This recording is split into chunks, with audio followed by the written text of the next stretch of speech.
Though we were first made aware of Xenoblade Chronicles back at E3 2006, the long-overdue RPG finally sees a North American release just as the Wii nears the finish line.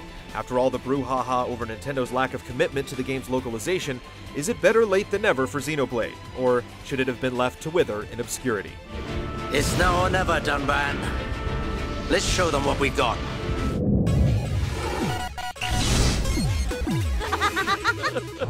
The Titans were locked in a timeless battle.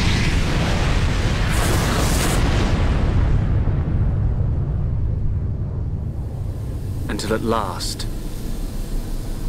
only their lifeless corpses remained. Xenoblade's story feels distinct from the very get-go. The entire game takes place on a world comprised of two giant mechanical beasts, one known as Bionis, where organic life flourishes, and another called Mechonis, where synthetic beings live in secrecy and only ever come out to feed on the peaceful inhabitants of its neighbor. The game begins with a group of friends setting off on a quest for revenge after an attack ravages their hometown. But as they encounter new allies and foes along their journey, they learn that things aren't as simple as they first appeared.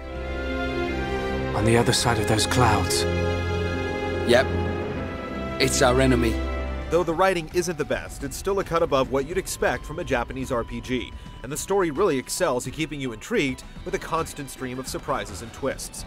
The lead up to the finale in particular is a surreal experience that borders on convoluted, but the payoff is well worth it.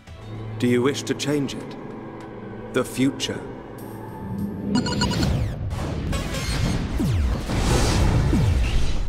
My loyal and beloved subjects, Saurian Antiqua speaks.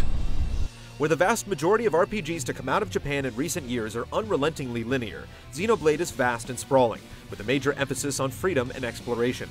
Each of the interconnected regions is teeming with enemies, secrets, NPCs to interact with, bouts of platforming, random loot you can use for crafting, and lots of side objectives. Trekking through these massive zones for the first time is a rewarding endeavor. Conversely, backtracking through them on your various errands will surely test your patience. Thankfully, Xenoblade gives you the option to instantly warp to waypoints in any zone you've already visited after you've discovered them. This preserves the sense of exploration, but cuts down on the most excessive instances of backtracking. A similar feature that's just as useful is the ability to change the time of day instantly. Since the game's enemies and NPCs all keep schedules and shift locations based on the clock, being able to speed up time relieves a lot of potential tedium. Go and make your next delivery. You're also given a multitude of options when it comes to character progression. There are nearly 500 side quests available, and they're easily the most efficient way to level up. You can expect all of the conveniences you'd associate with a game that's structured this way too, like the way the game notifies you when a certain item you've picked up is associated with a quest you've yet to initiate. I'm not finished yet. In addition to leveling up your party, you can also improve their attributes through a variety of means. You can upgrade your weapons and gear either by purchasing them from vendors or looting them off of vanquished monsters, and some of your arsenal can be further enhanced by adding gems you've collected or crafted that provide stat boosts or other buffs. Each character also has 3 skill trees to pick from that will unlock new powers as you progress, with the ability to cross-link certain skills between other party members to stack their effects. If this process sounds involved and fiddly, it's because it is, but the complexity affords you a level of variety that few other games can approach. That is a big ball of something. Xenoblade is a beast to complete, clocking in at a minimum of 70+ hours, and that number can easily double if you tackle everything the game has to offer. The amount of stuff you can undertake at any given time is simply staggering, and while much of it is optional, you'll likely feel inclined to tread the road less traveled simply to take in more of this wonderful world. No matter how many times I see this, I never get used to it.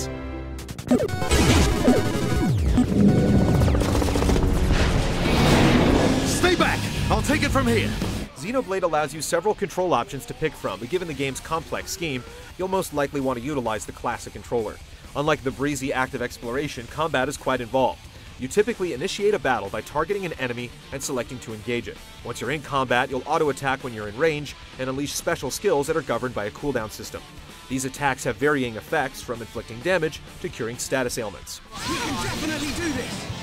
The combat system shines brightest when it encourages you to take a broad view of your party's capabilities. Similar to how skill chains work in other RPGs, you can initiate specific sequences of attacks that cause extra damage to opponents or trigger other special effects. Oftentimes, bringing these coordinated attacks to bear is the only way to efficiently damage certain enemies. Since you can't always rely on your AI partners to recognize that you've initiated a chain sequence, however, you're also given an ability to call a team attack that taps into your party gauge displayed in the upper left corner of the screen. When you trigger a team attack, you can then manually select each party member's action, making it easier to achieve a skill chain.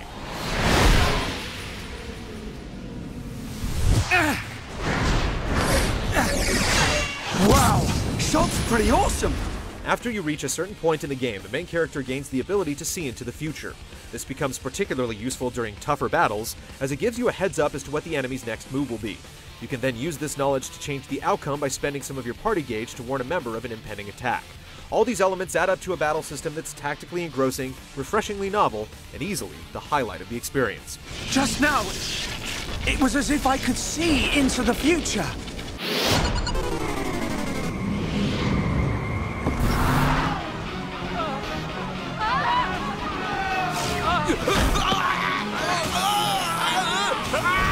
Xenoblade is ambitious in its level of detail and scale, though while things look gorgeous when viewed from a distance, it all gets a bit murky when you're up close and personal. No! But regardless of how the game's technical limitations may break your immersion every now and then, it's hard to overlook what it manages to accomplish in spite of them. The visual style is distinct and interesting, and the art admirably realizes the bizarre concept of a world thriving atop two giant living beings. It doesn't quite rival what's possible in HD-capable platforms, but it's quite an effort nonetheless. The game's soundtrack is an instant classic, with dozens of memorable tracks that capture the sense of adventure and exploration. Don't be surprised if you catch yourself more than once simply stopping to take in the scenic vistas and music. Xenoblade crafts an unforgettable world.